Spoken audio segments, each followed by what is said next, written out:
Hello students, in the last lecture we did motional EMF and we applied the Faraday law, that is the change in the magnetic flux due to change in the area of this rectangular loop, and we found that the induced EMF, which is also called motional EMF, to be BVL. We have to find out the direction also. What will be the direction of the current induced in the loop? Clearly, the flux is decreasing. That is the number of field lines. Suppose I count this number of field lines 1, 2, 3, 4, 5, 6. 6 field lines are going into it. Now, when I bring this rod or move this rod inward, now there are only 2 lines only out of 6. So the flux is decreasing. The flux should not decrease. So 4 additional field lines I have to be inserted into it. It means the phase of this rectangular loop should be, because the field lines are going inward, it is possible only if it is the south pole. So this rectangular loop will develop a polarity of south, and if it develop a polarity of south, the current flowing in it should be the clockwise direction. So what should be the direction of current? That should be clockwise. Inside it is from P to Q. So as soon as you start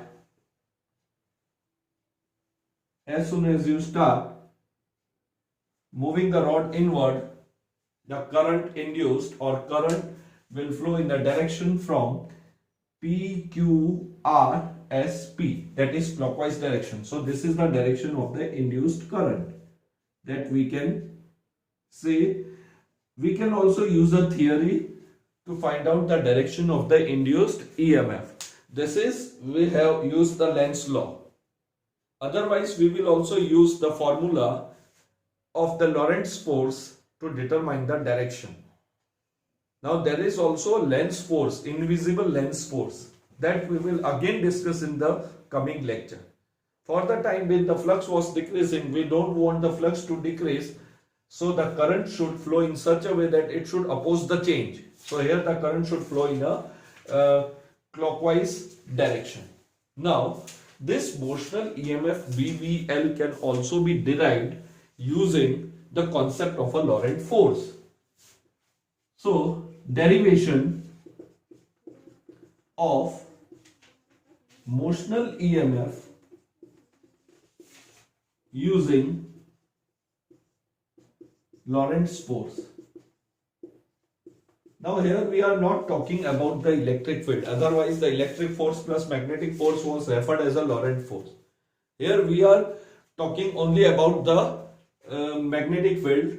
So the Lorentz force acting on the rod is QV cross B. Concentrate on the rod PQ. So the velocity of the rod is V vector and B vector is the magnitude of the magnetic field intensity. So this is the force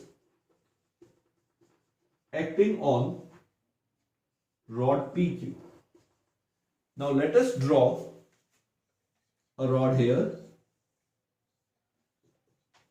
The rod is conducting. This is a conducting rod. Conducting rod consists of free electrons which are in random motion and the positive ions which are oscillating about its mean position. So that we have discussed in chapter 3. Any conductor consists of free electrons which are in random motion and the ions are fixed in their lattice position and they oscillate about its mean position due to thermal energy. Now when I move a rod, actually I am moving the free charges or electron, or you can say a positive ion, in the magnetic field. So all the charge, whether you think about the electron or you think about the ions, all the charge in the rod are moving with the same velocity. We apply this formula for the force acting on a charged particle moving in the magnetic field. So instead of a rod, I will say this is the force this is the force acting on charges. All the charges will experience the same force. Now, what is angle between V vector and B vector? So we talked in the previous lecture, they are perpendicular to each other. So the force is maximum and the magnitude of the force is QVB. So whether I say the force on the rod or the force on all the charges. Now if I apply the screw rule or right hand rule, I can find out the direction of the force acting on the positive charge for this formula. So V is along negative x-axis, the magnetic field is in this direction. This is the situation.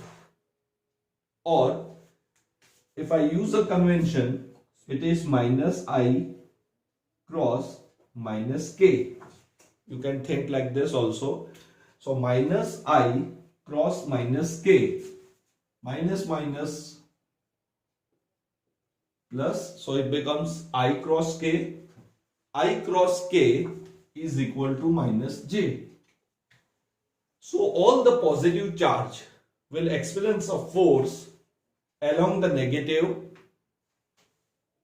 y-axis, or I can say all the electron inside it will experience a opposite force and they should move in a positive y-axis. So as soon as you start moving this rod, see at microscopic level what happened, this end point P will accumulate electrons. All the electrons tends to move in the positive y-axis and all the positive charge, that is the deficiency of electron, this is the deficiency of electron, will move towards end Q. So this rod have one portion negative and another portion positive. So this is how the potential difference is created or the EMF is induced. This is how the direction of EMF can be found with the help of this formula. So clearly EMF is the maximum potential difference. So this is the maximum force. So the force magnitude is QVB. And if we apply the law with the direction, this is the situation. Now I have connected this U-shaped frame to this rod. So what is the situation now? If I connect a wire with the bulb, the current will flow from positive terminal to the negative terminal. So if I draw a bulb here, again see the direction of current is in the clockwise direction. So either you apply the concept of a Lenz's law, or you can also determine if there is a rod, which end will be at a high potential and which end will be at a low potential. So the current should flow in the direction PQRS, and as long as this rod is moved on this, the bulb will glow because the current is induced in such a way that it opposes the change. Now if I change the direction, again the bulb will glow, but the direction of the current will be reversed. That is a Faraday's experiment again. So force is equal to QVB. We have to find out induced EMF. So when we move a rod, the work is done on the rod. The work is done. External work. We have done the work. That is the mechanical work. So work done is equal to force into displacement. So I write force into displacement. Now what is the motion? This is the work done on the charges inside. We are not talking about this displacement. When the rod is moved, the charges move, the electron move from Qn to P, or you can say the positive charge move from P to Q. So this is the motion. The rod behave like a battery such that this end has a negative terminal and this end have a positive terminal. So we have written the length L here. This is the work done by the Lorentz force to move the charge inside the rod. So when we move a rod, actually all the charges inside it move with the same velocity. So work done is force into displacement. Now work done per unit charge. The work done per unit charge. That is the potential difference, or here the potential difference is maximum. So we call it a EMF.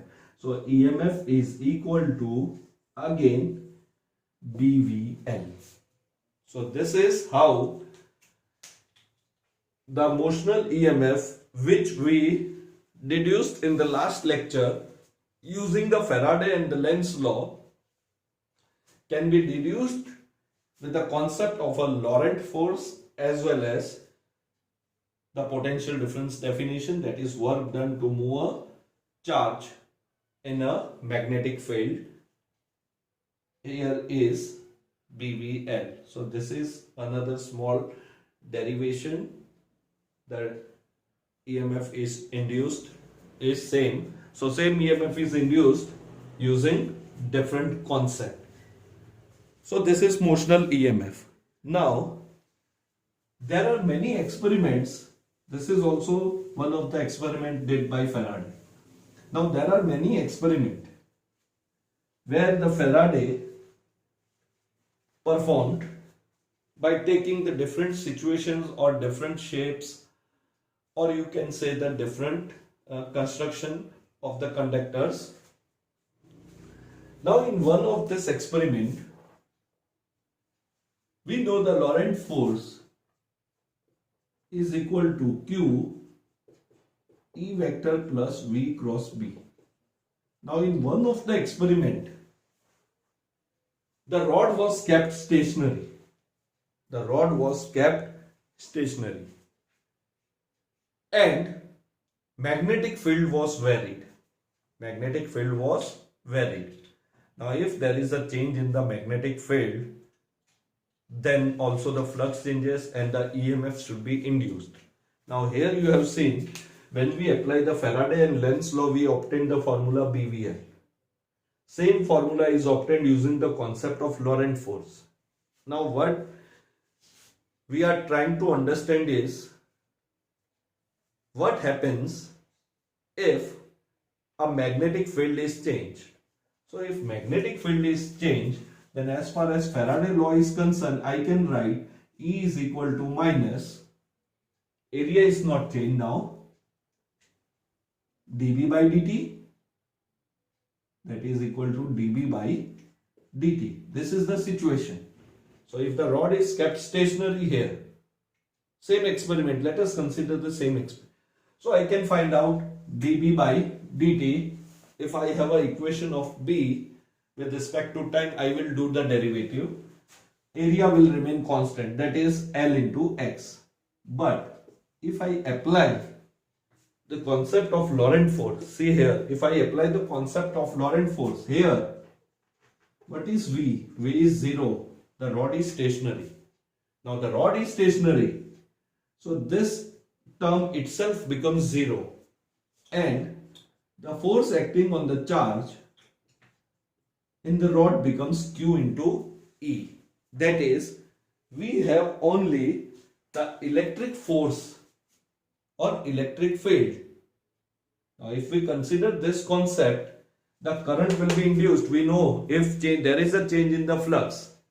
Try to understand what I am saying is, B is varying with respect to time. Magnetic field is changing. So according to Faraday law, EMF should be induced. The current should flow, and the current is induced in this loop. The current flow.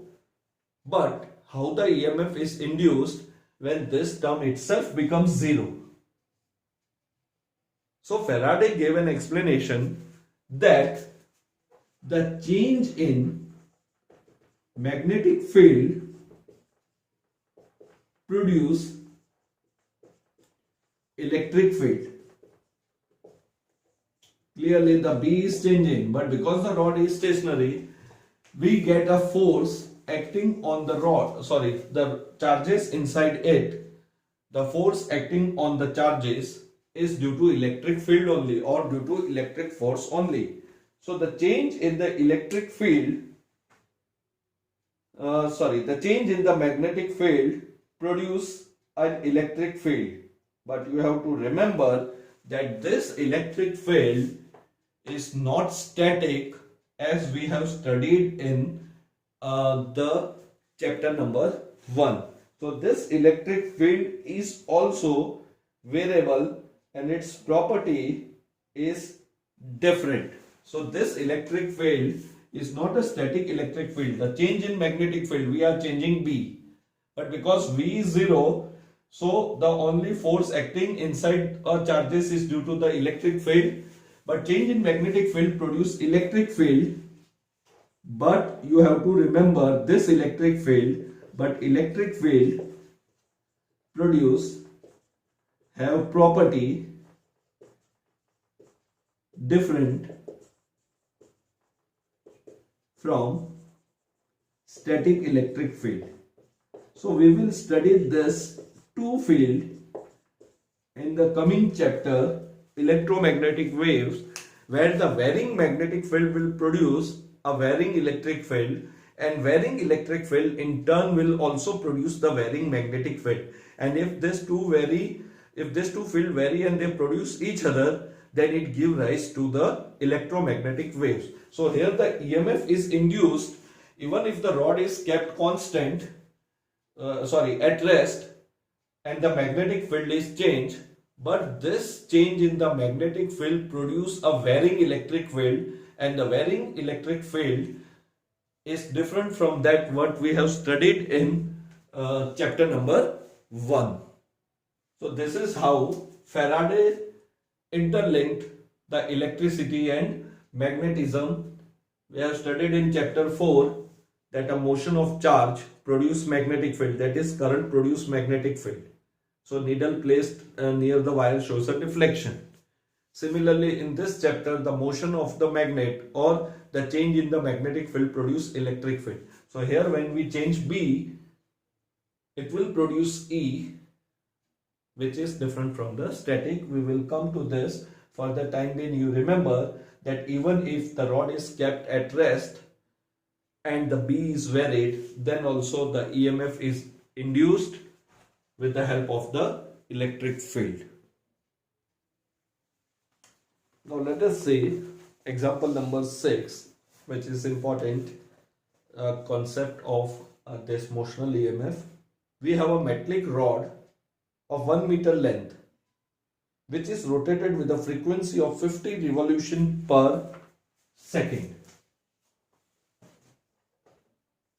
So example 6.6, the length of the rod is 1 meter, the frequency given is 50 revolution per second, that is RPS, revolution per second, which can be written as 50 Hertz.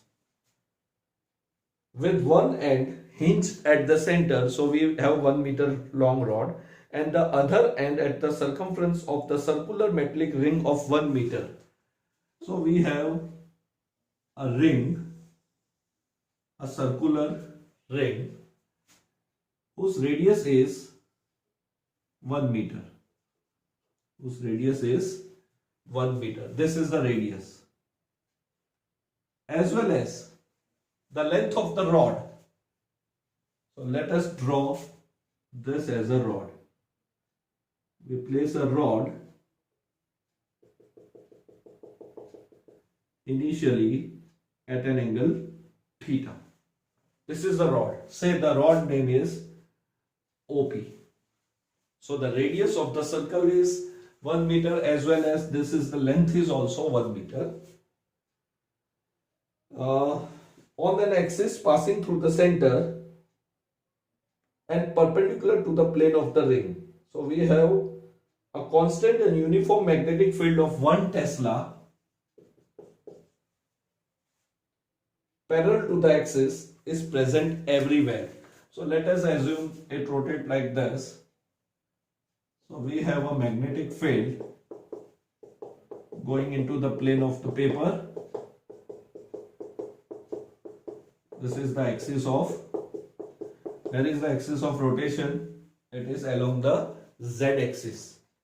It is along the z axis, and rod is kept perpendicular to the plane of the ring. What is the EMF induced between the center and the metallic ring? So you have to find out the EMF between point O and P, means which point will be positive and which point will be negative, that we did in this U-shaped experiment. So let us again apply the concept of a Lorentz force. Before that, let us see the arrangement. This is a ring. The rod is kept like this anywhere, and this rod is rotated with a frequency of 50 rotation per second, or 50 hertz. So suppose the rod is like this. Now if I rotate this rod, the flux will increase. The flux will increase, or you can say a conductor is being moving inside the magnetic field. A conductor is moving inside the magnetic field.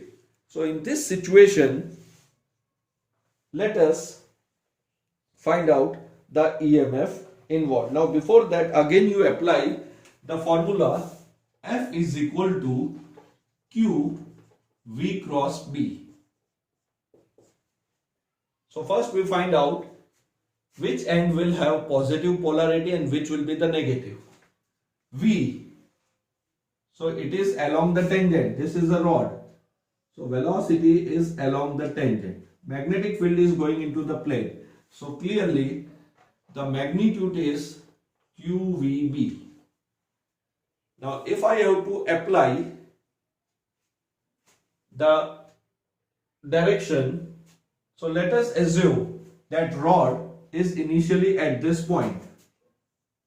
When the rod is initially here, this will be the velocity. So in this situation, we are checking which point will be high potential and which will be low potential. So V, that is J cap, B minus K cap going into the plane of paper. So it becomes minus J cross K. J cross K is I. So it becomes minus I. So all the positive charge, now this is our rod. All the positive charge, this rod is moving inside the magnetic field. This is a rod. All the positive charge should move along the negative x-axis. So O becomes positive and point P becomes negative.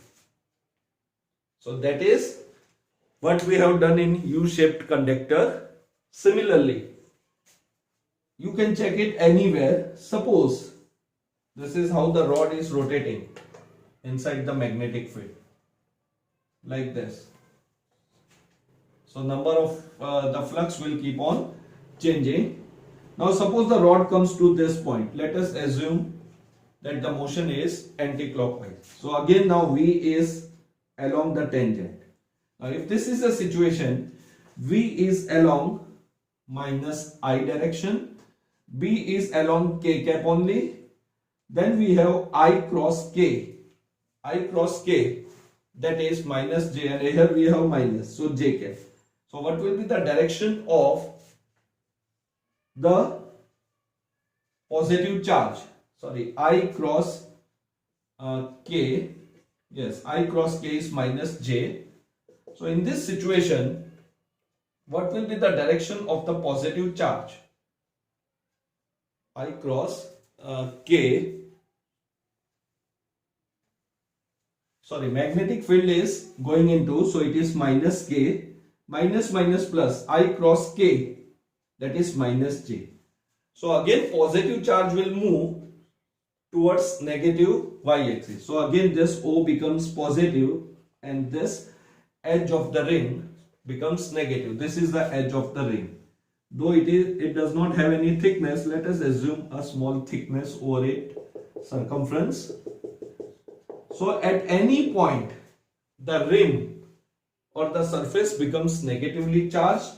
So we have seen this two condition. Similarly, suppose the rod comes at this point, the motion is assumed to be an anti-clockwise direction. The rod is rotating in a magnetic field.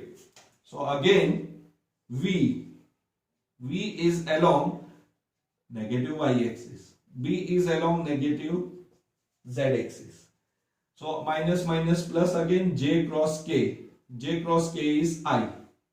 So in this situation, this rule is applicable for a positive charge. So positive charge should move towards positive x-axis. So this again becomes positive, it becomes negative.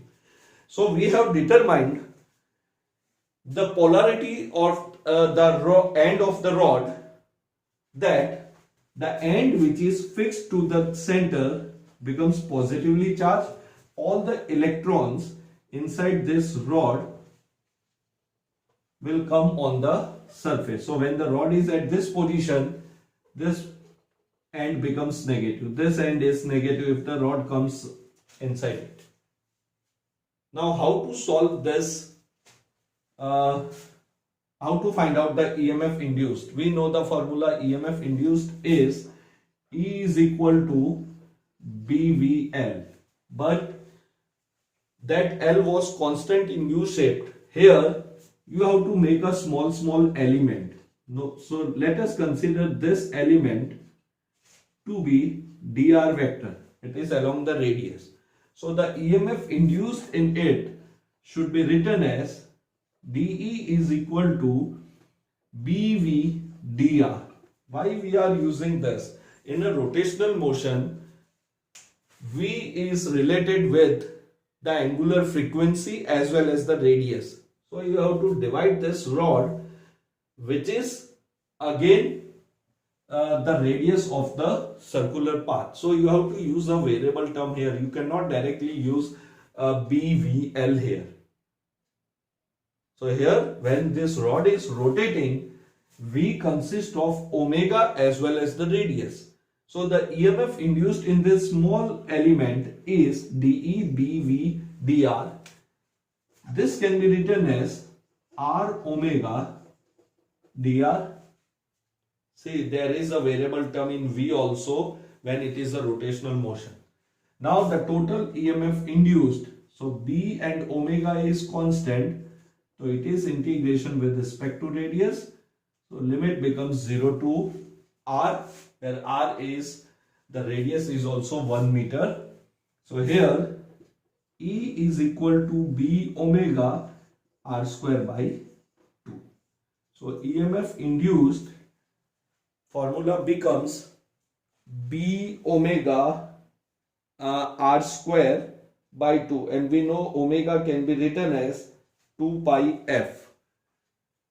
So you remember this formula. When any rod is rotated in a magnetic field, the EMF induced is not BVL, it is B omega R square by 2. So it is not that you can write here R omega, because the rod is rotating inside it. So velocity involved R also, and the rod is placed along the radius.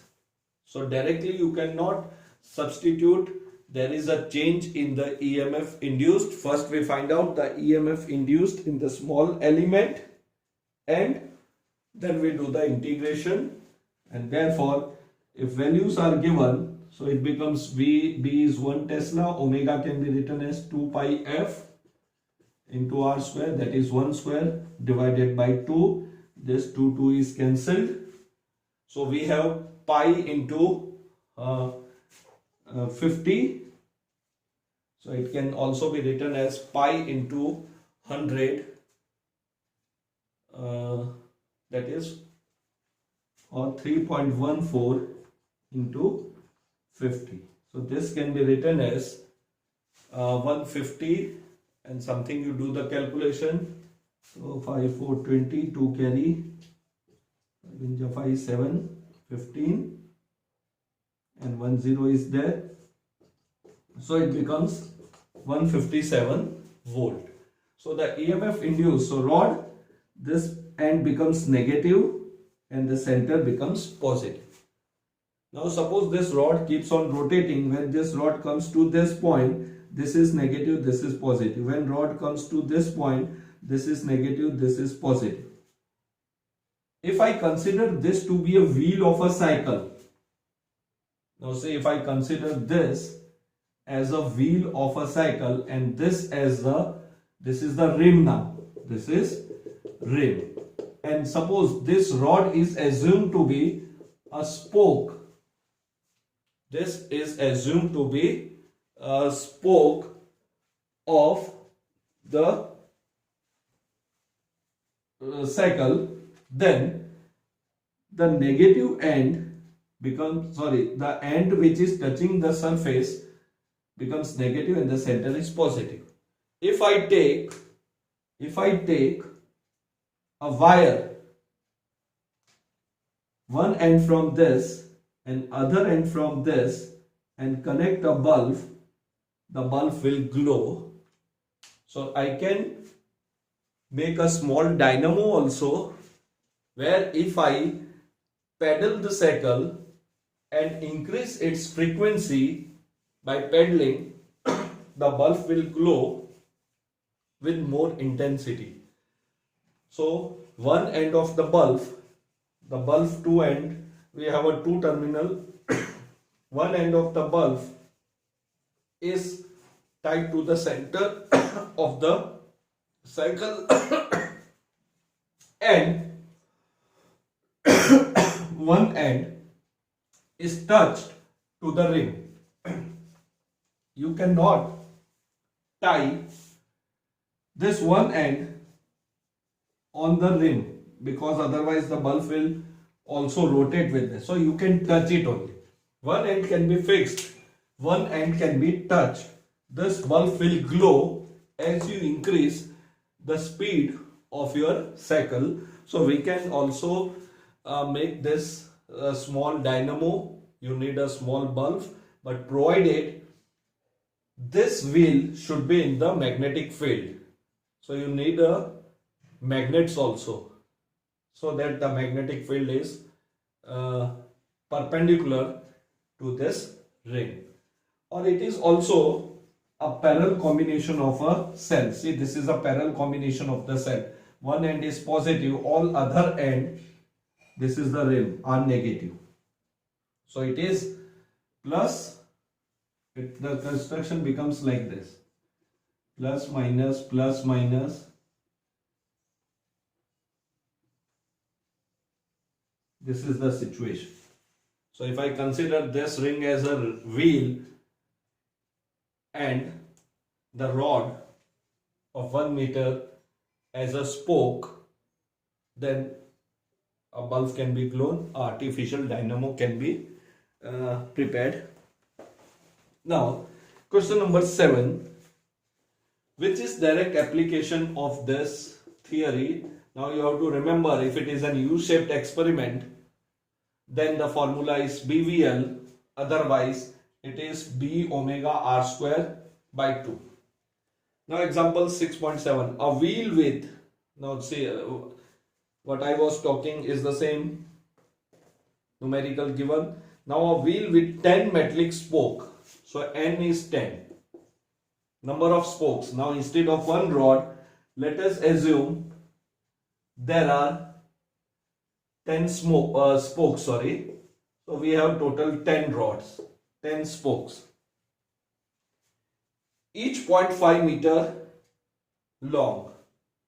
So length is given here, length and the radius are the same thing. So whether I said this is a length or a radius, is rotated with the speed of 120 rotation per minute.